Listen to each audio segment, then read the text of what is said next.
Senhor presidente, nobres senhores senadores, senhoras senadoras, ouvintes da Rádio Senado, também aqueles que assistem à TV Senado, nossos cumprimentos. Quero, antes de abordar o tema que me traz a esta tribuna, saudar aqui o deputado estadual de Santa Catarina, deputado Ismael dos Santos, bem como quero cumprimentar o vereador Salésio Hort, que é vereador no município de Serra Alta, no oeste catarinense. Quero aqui, senhores senadores, senhoras senadoras, abordar o tema que está na ordem do dia do nosso país, ou seja, a questão do anúncio do novo ministério da presidente Dilma, reeleita recentemente. O Brasil, senhor presidente, é realmente um país muito peculiar. Milhões de homens e mulheres, todos eles eleitores, assistem à concretização de um autêntico estelionato eleitoral sem precedentes na nossa história e na história das democracias mundo afora. Esse estelionato eleitoral é confirmado pela nomeação para o cargo de ministro da Fazenda de um respeitado economista que, até onde sei, é um homem honrado e dotado de alta qualificação profissional. A situação é curiosa e constrangedora. Nós vivemos essa situação. Por um lado, pensando no bem do país, vemos a notícia se confirmar da nomeação do senhor Joaquim Levy para o Ministério da Fazenda. E, por outro lado, estamos indignados com a desfaçatez, a palavra é desfaçatez, do governo de levar a cabo esse verdadeiro estelionato eleitoral. Por que estelionato? Por que desfaçatez sem limites? Porque durante a campanha da presidente Dilma, ela demonizou, a palavra é demonizou, de todas as formas e denegriu de todas as formas o nome e o pensamento do economista Armínio Fraga. Todos os brasileiros viram isso e ouviram isso. Agora é preciso mencionar que Armínio Fraga era o formulador da política econômica proposta por Aécio Neves na campanha presidencial. E aquela política seria implementada, sem dúvida nenhuma, com um custo muito menor do que a mesma política se implementada pelo governo do PT, pela presidente Dilma Rousseff. Agora, vejam Vossa Excelência, ela entrega o comando da economia nacional para um dos alunos de Armínio Fraga e não se constrange por isso. Ou seja, na campanha demonizou as ideias, as teses que Armínio Fraga apresentava. Os senhores e as senhoras sabem que Joaquim Levy foi aluno de Armínio Fraga na Fundação Getúlio Vargas. Além da amizade entre ambos, eles compartilham o mesmo pensamento econômico. Acreditam na ortodoxia, no liberalismo, no controle de gastos públicos, no cumprimento das metas de inflação, na transparência e onde, obviamente, não há espaço para a contabilidade criativa, tantas vezes adotada pelo governo da presidente Dilma, principalmente nos 2 últimos anos. É contabilidade criativa, é pedalada, é não sei o que mais tudo, é proposta de mudança de LDO, tudo para fazer com que o eleitor brasileiro não tenha a clareza sobre o orçamento público e sobre as receitas federais. Ontem, senhores senadores, completou-se 1 mês desde a eleição da presidente Dilma. Durante este 1 mês inteiro, o país ficou quase que no escuro, sem saber qual seria o rumo da nossa economia. E não poderia ser diferente, porque a campanha, sem dúvida, foi um exercício de um discurso de bondades, que agora tem e apresenta dificuldades para ser colocado em prática. Na campanha, Dilma prometeu que não tomaria nenhuma medida impopular. Reafirmou que a economia brasileira não enfrentava problemas. Garantiu, contra a evidência de números, que a inflação estava sob controle e que o país não vivia nenhuma recessão. Na campanha, Dilma disseminou o medo, afirmando que seus adversários entregariam o país aos banqueiros e que estes, por pura maldade e ganância, iriam cortar empregos e tirar a comida do prato dos brasileiros. Lamentavelmente, a estratégia da mentira e do medo funcionou e Dilma foi reeleita, para a grande apreensão de todas as cabeças esclarecidas que se preocupam com o futuro do nosso país. Instalou-se o suspense. Iria a presidente cumprir os sofismas da campanha e continuar cavando o buraco em que ela colocou a economia brasileira?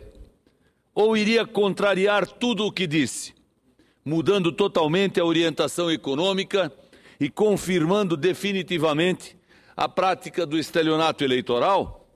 Ao que tudo indica, será confirmado o estelionato. Hoje acabou de ser anunciada e oficializada a indicação e a oportuna nomeação do economista Joaquim Levy para o comando do Ministério da Fazenda.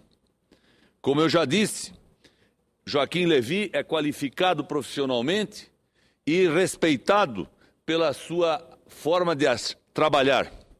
E ao que tudo indica, vai, sem dúvida nenhuma, fazer com que a economia brasileira tenha avanço. Ele vai, com certeza, apresentar novas maneiras de gestão dos recursos públicos no governo federal.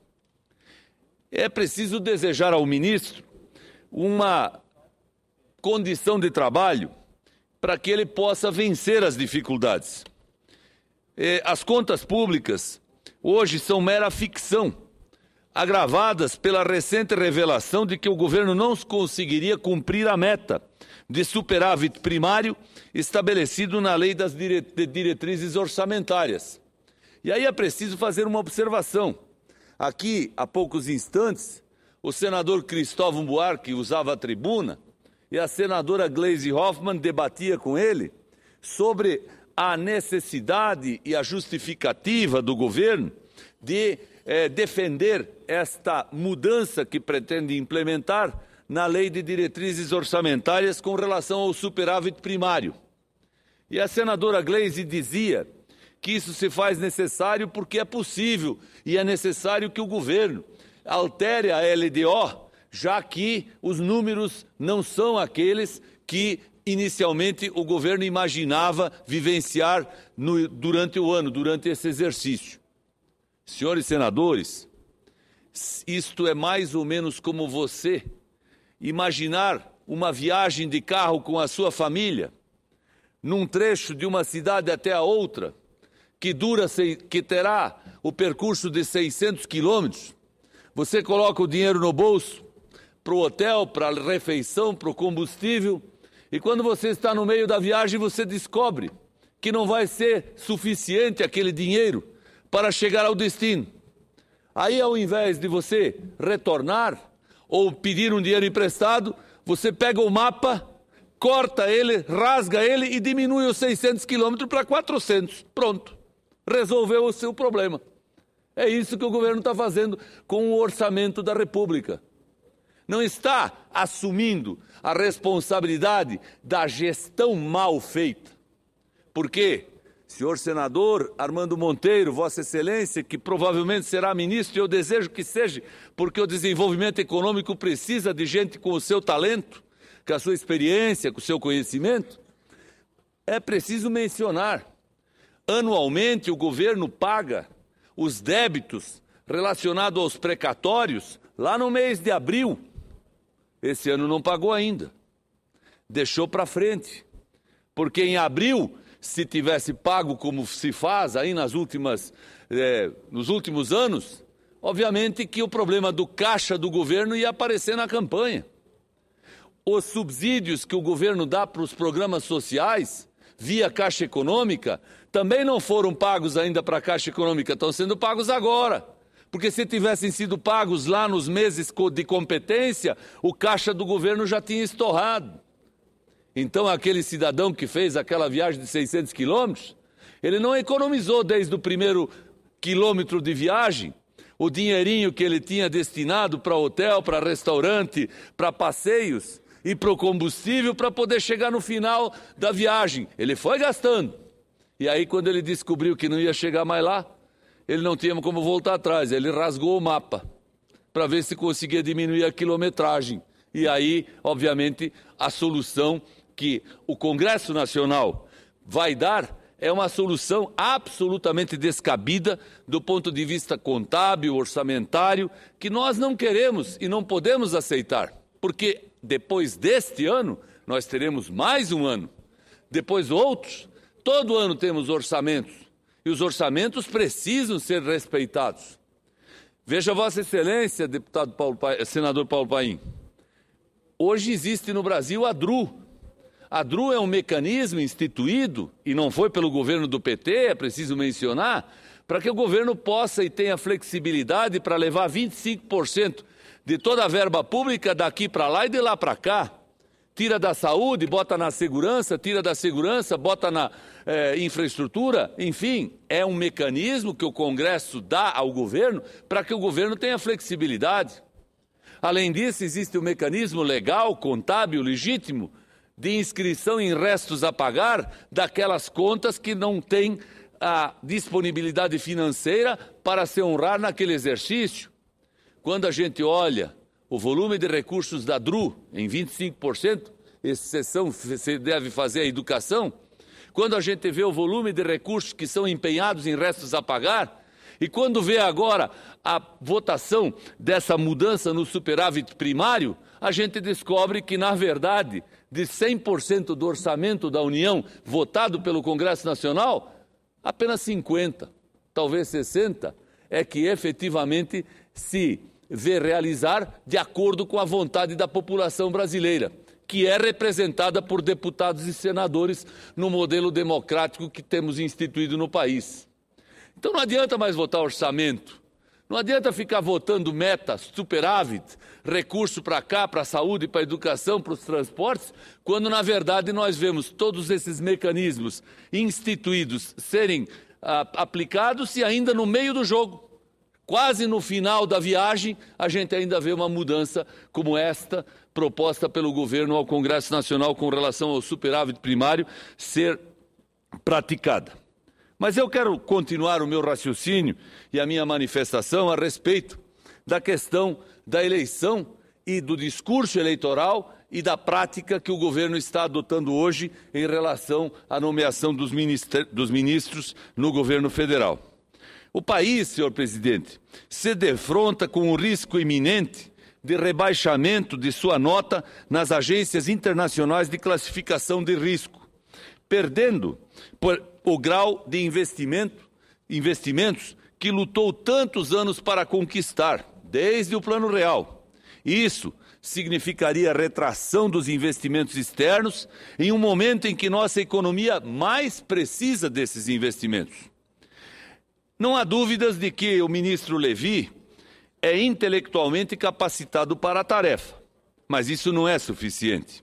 É preciso que ele esteja devidamente em condições de trabalhar. Ele precisa ter autonomia. A presidente da República precisa desencarnar definitivamente da dupla função que exerceu até aqui, acumulando, na prática, o comando da economia e o exercício da presidência. Ela, sem dúvida nenhuma, deve supervisionar todas as ações, mas deve dar ao seu ministro autonomia e condição de trabalho suficientes para que ele possa formular a política econômica que leve o Brasil a um novo e a um patamar melhor do que esse que temos hoje. Eu desejaria, senhor presidente, que a presidente nomeasse muitos nomes isentos e competentes para todos os cargos públicos do segundo e também do primeiro escalão. Mas eu não tenho ilusões. Eu acho que o modelo adotado para nomeações no governo federal no seu primeiro mandato continuará existindo. Toma lá da cá, partidos políticos, pressões políticas se fazem diariamente, e isso não é de hoje, isso já acontecia nos governos anteriores, e nós temos que dizer que a presidente Dilma hoje não herda nada de ninguém, hoje ela herda dela mesma. E como herdeira de si mesma, ela poderia fazer mudanças também nos critérios que orientam o preenchimento de cargos públicos e de cargos federais. A ocupação de um determinado cargo no primeiro escalão do governo, por esses motivos que apresentei, merece toda a atenção de nós da oposição. Temos que manter uma atenção específica e cuidadosa sobre isso. Eu vejo, por exemplo, que na imprensa se comenta muito a respeito da presidente da Petrobras, graças aos fatos e às situações que a Petrobras vive hoje com os escândalos. Ora na imprensa se comenta que a presidente da Petrobras deixará o cargo, ora se comenta que ela permanecerá no cargo. Eu não tenho nenhuma razão aqui para desejar que ela permaneça ou que ela saia.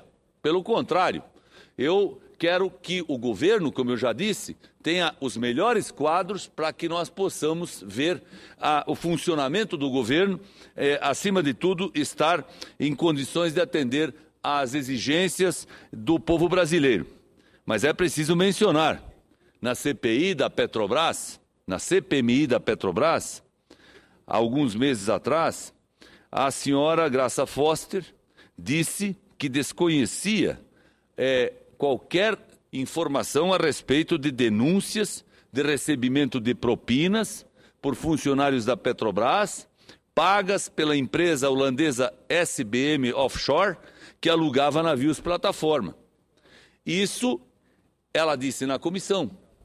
E hoje, inclusive, existe uma queixa-crime protocolada no Ministério Público pelo deputado Onyx Lorenzoni em relação a esse assunto, porque, posteriormente, a presidente disse que conhecia fatos.